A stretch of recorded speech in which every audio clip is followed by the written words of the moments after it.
Lo peor del COVID se lo ofrecemos cada día, casi por capítulos, en forma de datos de contagios y fallecidos. Pero hay otros daños colaterales que han dejado de pasar desapercibidos. Crece la pobreza extrema y también lo hacen los suicidios. Sobre todo entre los jóvenes, sus familias quedan doblemente destrozadas.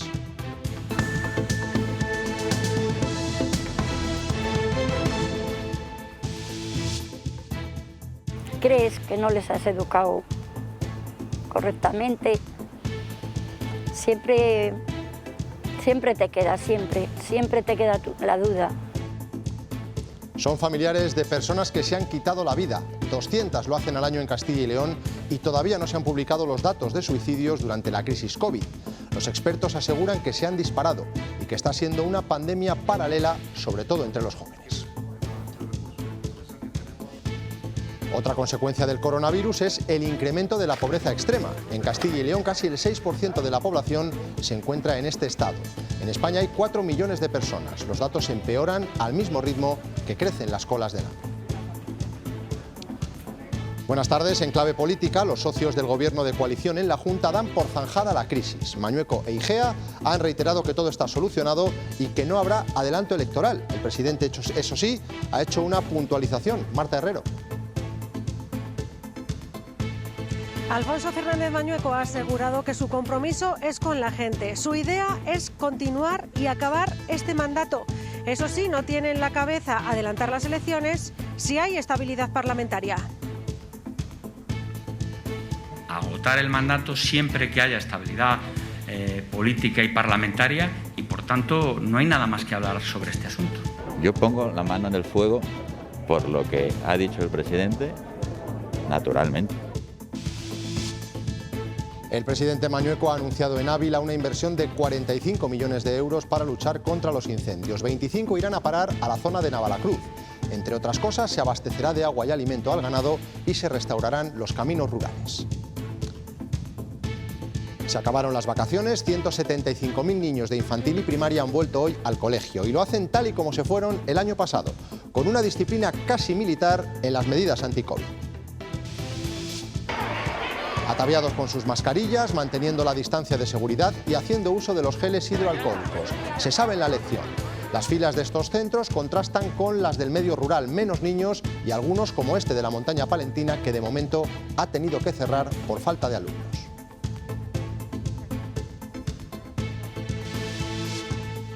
Este fin de semana vuelve el verano, las nubes se irán apartando y regresa el calor. El domingo rondaremos los 30 grados. Aprovechen y disfruten porque el lunes vuelven las lluvias y parece que para quedarse.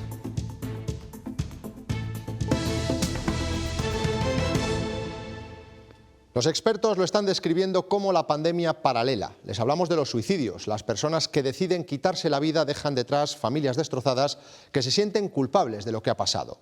La prevención es posible, según los psicólogos, pero hace falta afrontar estos problemas de forma directa. Raquel perdió a su hijo y Silvia a su hermano. Con tan solo 25 años se quitó la vida. No hubo señales de alerta, solo un mensaje a sus amigos después de que su novia decidiera poner fin a la relación. Alejandro, ¿qué te pasa? Dice, mañana lo sabréis. Con su muerte llegaron las preguntas y el sentimiento de culpa. ¿Crees que no les has educado correctamente? Siempre te queda, siempre te queda la duda. La muerte de su familiar se produjo hace 16 años. No se supera, pero se vive con ello. A día de hoy Silvia sigue acudiendo a terapia. Es una ayuda para convivir con la ausencia de su hermano. Desde las asociaciones trabajan para romper el tabú. No hace falta hablar de suicidio en casa, pero se puede hablar de que te estoy viendo mal, de que te estoy viendo sufrir, de que te veo distinto, de que, oye, te ha pasado algo en el trabajo, en el colegio y no lo estás expresando. El grupo de emergencias del Colegio de Psicólogos de Castilla y León insiste en la importancia de la detección precoz. Reclaman la puesta en marcha de un plan nacional. Nosotros pedimos que haya también profesionales de la psicología en atención primaria y yo tendría que poder acudir a mi psicólogo de cabecera y decirle, me pasa esto, y que ese psicólogo además tuviera tiempo para atenderme. Piden recursos, medios y herramientas que sirvan de apoyo para aquellos que no quieren morir, sino dejar de sufrir. Los últimos datos oficiales sobre suicidios, los que facilita el Instituto Nacional de Estadística, corresponden a 2019. En España se quitaron la vida ese año más de 3.600 personas. De ellas, casi 2.800 eran hombres. El suicidio masculino triplicó al femenino. Lo que preocupa a las autoridades sanitarias es que cada vez son más jóvenes los que toman estas fatales decisiones. David Aragonés. Sí, la ministra de Sanidad ha asegurado que hay que incidir en las causas que provocan los suicidios, especialmente entre los más jóvenes.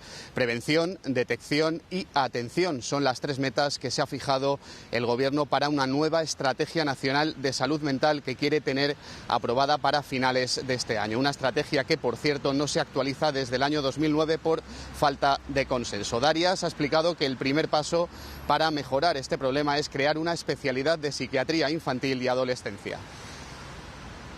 Hemos visto que hay un impacto en determinados grupos poblacionales, pero en la gente joven muy especialmente.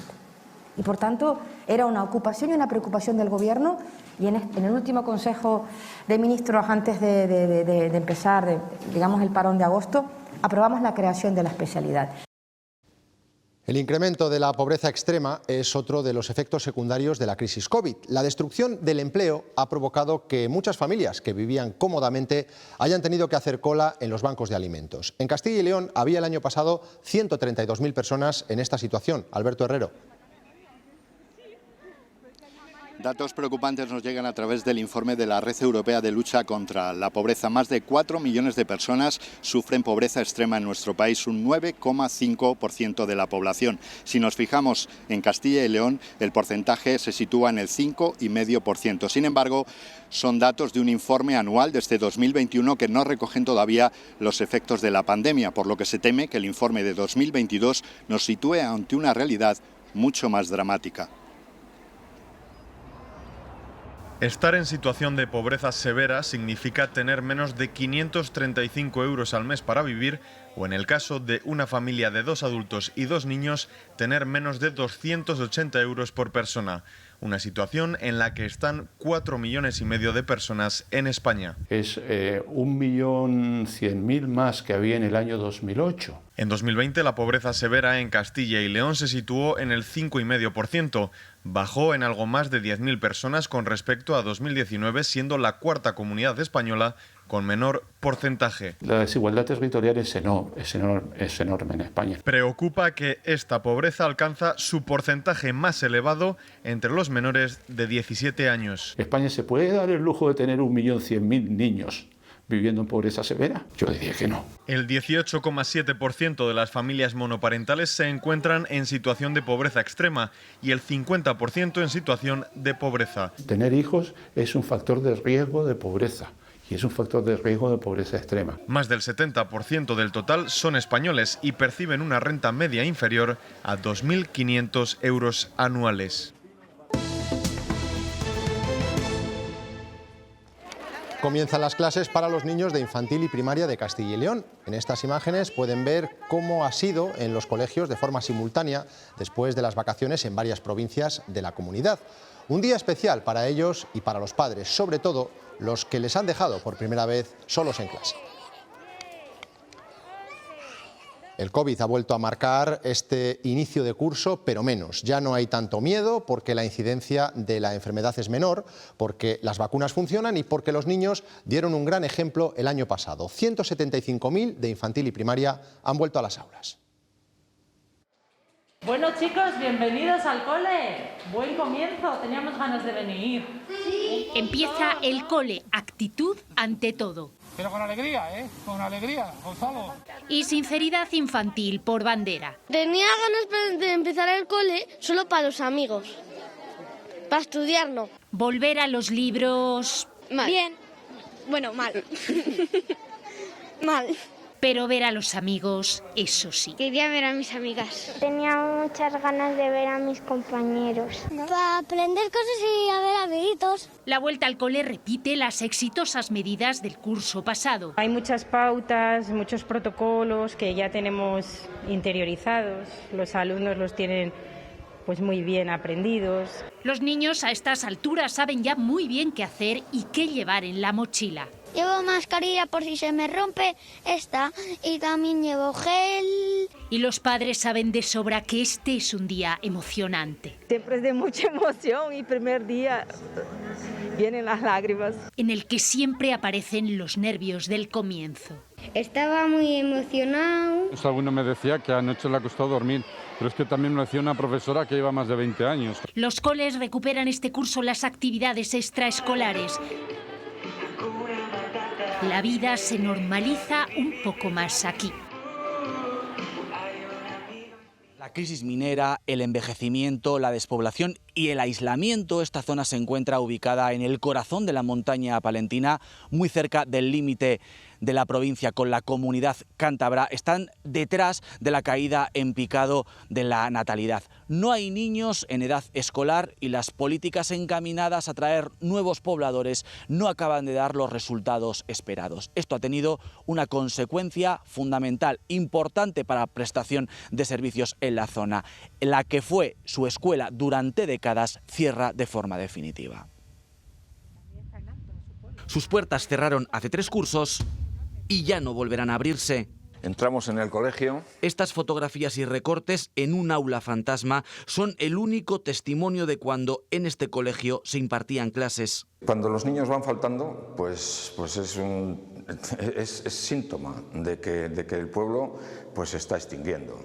Nuria llegó de Sevilla hace 5 años con sus 2 hijos. Hoy la pequeña, Iliana, echa de menos su colegio. Me hubiera estado gustando más estar aquí en San Salvador porque tenía aquí unos amigos. Daban clases personalizadas a cada niño, no es una clase de, por ejemplo, ahora mi hija está en una clase de 25 niños y no es igual, ¿no? No se le atiende individualmente igual que aquí, ¿no? 322 habitantes tienen los 12 pueblos de la Pernia. Suman en total 4 niños en edad escolar, suficientes, pero muy pocos. Si se hace el recuento de niños, pues podríamos llegar a 4. Pero ¿cuál es el problema? Pues que las edades de los niños son muy dispares. En San Salvador se buscan nuevos pobladores. Esta casa del ayuntamiento espera futuros inquilinos. Había un par de ofrecimientos. Proyectos para combatir la despoblación que no acaban de cuajar en una zona donde cada vez hay más silencio. Es la otra cara del inicio de las clases, la triste situación de algunos colegios rurales. Muchos centros se debaten entre la supervivencia y el cierre definitivo. Todo depende del número de vecinos. Se ha establecido un mínimo de 3 alumnos para habilitar un colegio. Es el caso de la localidad vallisoletana de Rodilana.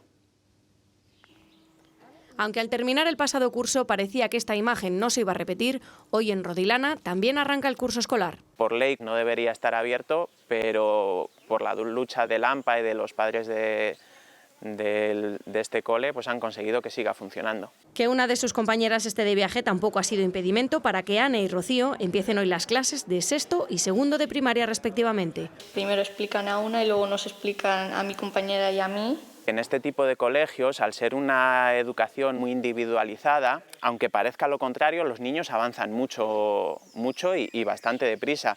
Y muchas veces entre ellos mismos se van ayudando. Sumamos eso y me ayudan a sumar. Incluso ellas mismas han vivido el descenso de alumnos. Fuimos 9, 8, ahora vamos quitando personas. Y aunque este curso finalmente han podido abrir sus puertas, no saben qué pasará el próximo. Las familias están animadas y a seguir trabajando para que el cole siga abierto, pero no sabemos qué pasará en un futuro.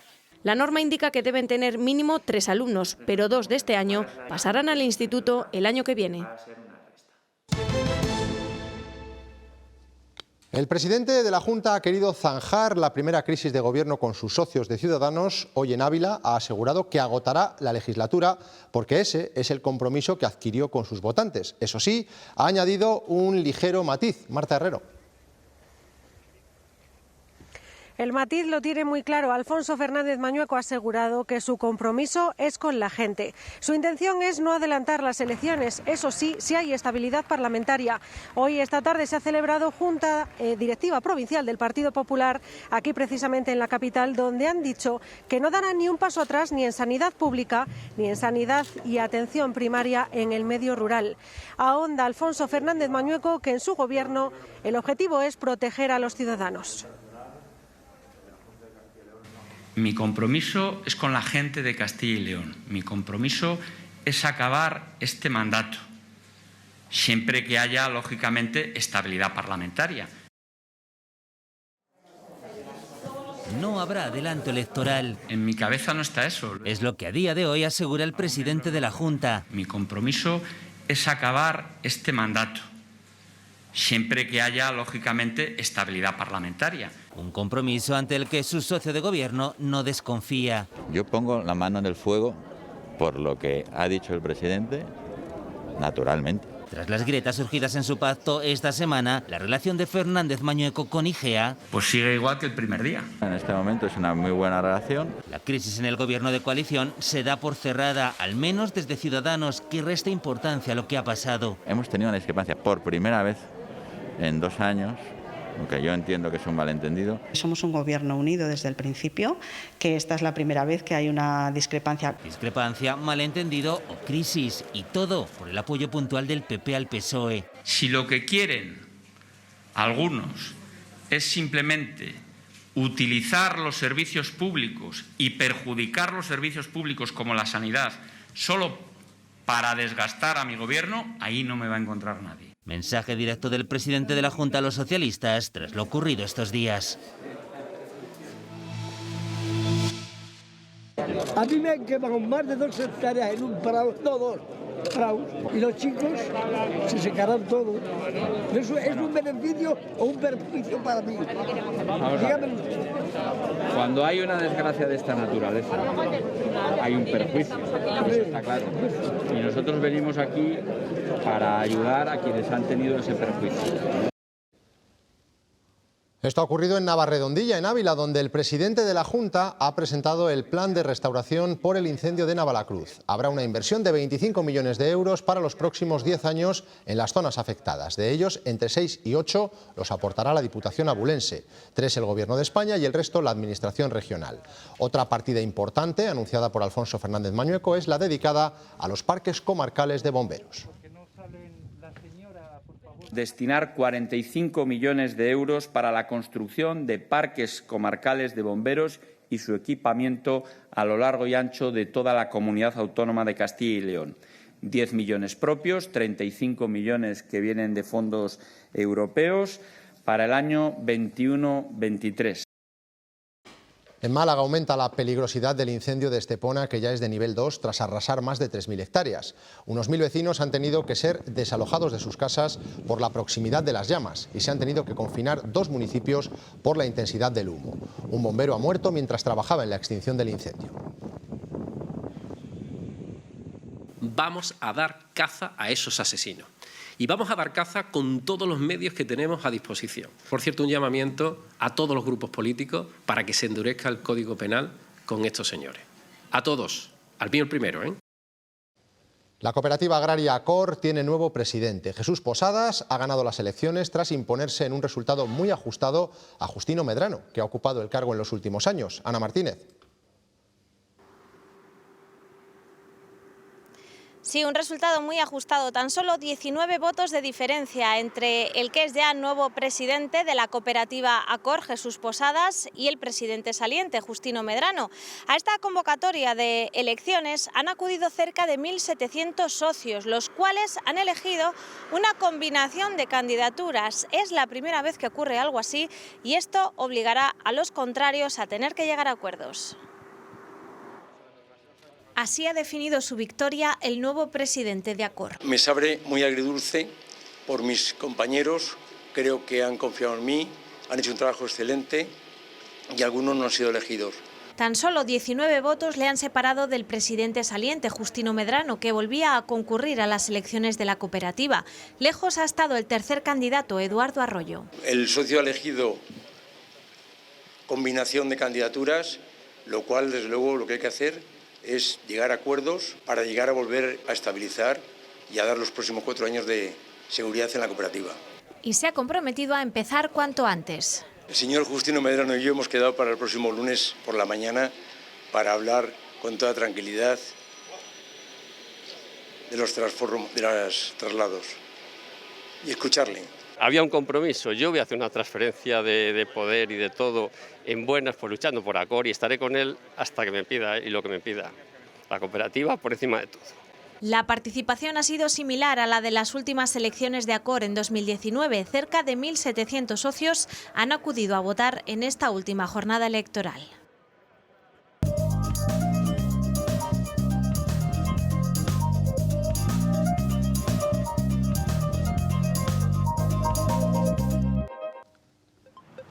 El Eurobarómetro ha analizado hoy la gestión del Gobierno de las ayudas europeas. La mitad de los españoles no confía en Moncloa y en cómo distribuirá estos 70.000 millones. Según el Eurobarómetro, un 49%, 8 puntos más que la media de nuestros vecinos.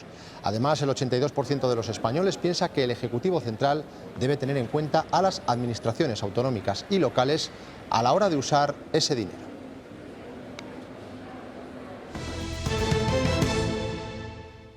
Los datos de la pandemia continúan cayendo en Castilla y León. Han fallecido 4 personas, pero hoy se han notificado 161 positivos, 100 menos que el viernes pasado. Siguen mejorando todos los indicadores hasta el punto de que ya no hay ninguna provincia que esté en riesgo alto en su incidencia. Rubén Hernández.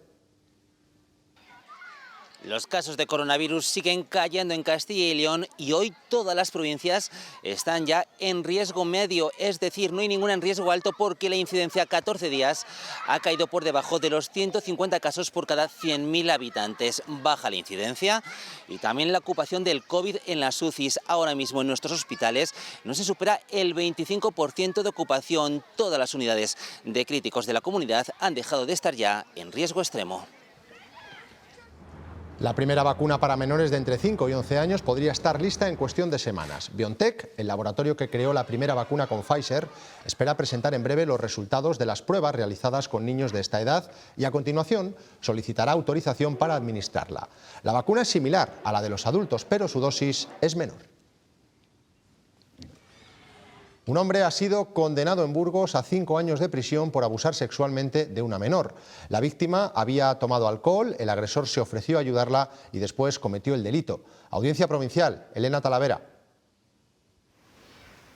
Los hechos se produjeron en julio de 2018 cuando el ya condenado se acercó a la víctima de 16 años para auxiliarla porque se encontraba en un estado de embriaguez aguda. Ambos acudieron a un centro médico en el que ella fue atendida y él se ofreció para acompañarla a casa de sus padres. En vez de hacer esto, el hombre llevó a la víctima a su domicilio aún sabiendo que ella se encontraba adormilada y bajo los efectos del alcohol. Momento en el que aprovechó para abusar sexualmente de ella. La joven despertó y sorprendida le apartó y se fue de aquel domicilio que no reconocía. Por estos hechos, el hombre ha sido condenado a 5 años de prisión. Una persona ha fallecido esta tarde tras ser atropellada por un camión en la A62, a su paso por la localidad salmantina de Martín de Yeltes. Un pinchazo originó el accidente. 2 familias viajaban juntas, cada una en su coche. Uno de ellos se bajó a reparar la avería y un camión le arrolló, colisionando después con los vehículos. El Gobierno va a crear grupos de delitos de odio en todas las unidades de información de la policía. Moncloa lo ha anunciado tras esta reunión de la Comisión de Lucha contra este tipo de violencia presidida por Pedro Sánchez. Con él estaba el ministro del Interior, muy cuestionado por la oposición tras conocerse la falsedad de la agresión homófoba de Malasaña. A la salida, Grande Marlaska ha evitado responder sobre este asunto. Eso es lo importante, cooperación y colaboración importante como hay y profundizar. Muchas gracias.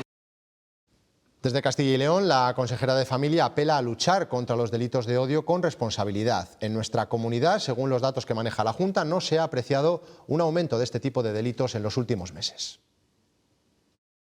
No se ha detectado en Castilla y León un especial incremento de este número de delitos con los datos que tenemos hasta el momento encima de la mesa.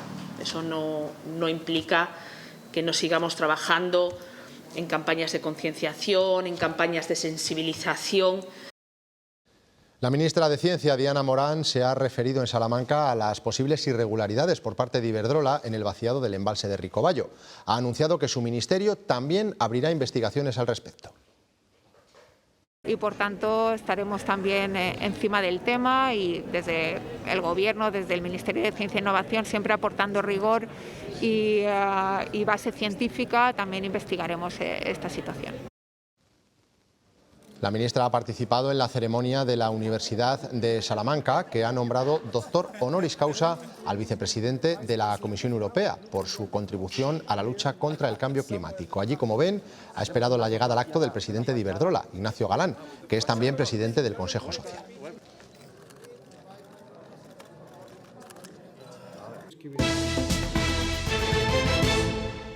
La nueva ley de tráfico contempla que sea obligatorio llevar casco en los patinetes eléctricos. Usuarios y vendedores consideran que es una buena noticia, principalmente porque reducirá la gravedad de los posibles siniestros, como el ocurrido hace poco en Palencia, que dejó a un joven en la UCI.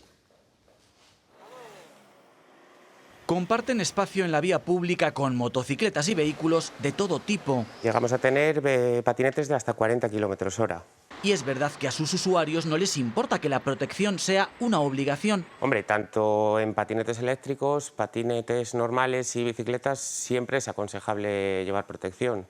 Sabes que siempre cuando vas a vender una bicicleta vas a vender un casco. La nueva ley de tráfico, que podría aprobarse a principios de octubre, contemplará la obligatoriedad de uso de casco para los conductores de los VMP, los denominados vehículos de movilidad personal, entre ellos los patinetes. Creo que es conveniente llevarlo, igual que el que lleva la bicicleta o lleva la moto. Al fin y al cabo es un vehículo, ¿no? Se llevan la gente por delante, no se cuidan ni ellos mismos, entonces me parece muy bien. Es una medida de seguridad necesaria. En Palencia, en este punto, un accidente en el que se vieron involucrados un turismo y un patinete eléctrico terminó con su conductor en la UCI. Dotar de mayor seguridad a estos usuarios es para muchos casi una obligación. El Ayuntamiento está a favor de que sea obligatorio el uso de cascos más. En el borrador de la ordenanza estábamos a la espera de ver cómo se planteaba por parte de la Dirección General de Tráfico, y el Ayuntamiento ya tenía contemplado el uso obligatorio de casco para menores de 16 años. Una vez que se apruebe la norma, se concretarán también los importes de las multas en el caso de no llevarlo. Salamanca vive hoy uno de los días grandes de sus fiestas, con la actuación en unos minutos del cantante Pablo López. Pero antes se han estado celebrando actuaciones en el Patio Chico. Paco Gómez, cuéntanos. Arranca en Salamanca este fin de semana, inmerso en sus celebraciones de septiembre, este año sustituidas las fiestas por un programa cultural en honor a la Virgen de la Vega. Esta noche toma el protagonismo la música en el campo de fútbol de Puente Ladrillo, la actuación de Pablo López, y a lo largo de toda la tarde aquí en el Patio Chico un programa basado en las artes de calle. Por ejemplo, a través de Clez 80 Circus hemos conocido un particular pasacalle con 3 gigantes que, eso sí, han tenido que amoldar las características habituales de su espectáculo a las restricciones del COVID. Lo que iba a ser un recorrido por el centro de la ciudad ha quedado constreñido únicamente a esta plaza. La última edición de Sonorama Ribera en Burgos no provocó ningún caso de coronavirus. Además, desde la organización del festival, resalta que durante esos días la tendencia de contagios en la zona fue significativamente descendente. La responsabilidad del público y los protocolos previos de seguridad fueron determinantes para poder demostrar que la cultura es segura y seguir reivindicando una normativa acorde a estos resultados. Goya es uno de los pintores que mejor ha sabido transmitir los desastres de la guerra. Burgos acoge una exposición de 80 grabados de este referente de nuestro arte. Datan de una primera edición de 1863 y se muestran en el marco de los actos de conmemoración del 8º centenario de la catedral. Nadie retrató con más realismo el horror y las consecuencias de la Guerra de la Independencia. Los grabados de los desastres de la guerra llegan a Burgos coincidiendo con el 275 aniversario del nacimiento del pintor universal Francisco de Goya. Hizo las planchas de los desastres entre 1809 y 1814. Impresionado por la convulsión en la que se vio envuelta España y por las escenas terribles que seguramente presenció o le contaron. La muestra, compuesta por 80 grabados, se divide en 3 apartados: las escenas de la guerra, las secuelas de la contienda y los caprichos enfáticos del régimen de Fernando VII. Goya los acompaña de textos para hacernos reflexionar sobre el terror en forma de violaciones, de hambre y de muerte. Están implícitos sus pensamientos, sus amarguras, y Goya tiene esta necesidad de expresarlos y difundirlos. Han pasado 2 siglos y el significado de estas escenas sigue siendo universal. Lo esencial es su intención de universalizar este tema de la violencia, de mostrar esta esencia del mal que acarrea y de brindarnos unas imágenes ante las que no podemos permanecer indiferentes. Y aunque Goya no estuvo en Burgos, la exposición muestra cómo la ciudad en general y su catedral sufrieron las consecuencias de la contienda entre 1807 y 1813.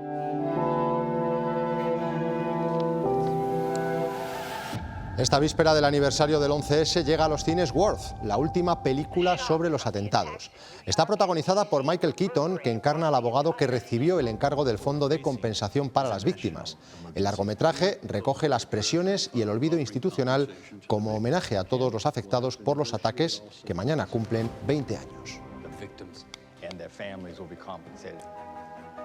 Precisamente en Nueva York, la Casa Carolina Herrera se homenajeó a sí misma en la Semana de la Moda con este desfile, la celebración de sus 40 años de historia. Bajo la dirección creativa del diseñador Wes Gordon, la firma ofreció una colección brillante. Lo hizo en un espacio cerrado y solo para un centenar de invitados. El vestido fue la pieza estrella y con líneas atrevidas y una variada paleta cromática, Carolina Herrera rindió tributo al estilo de los 80.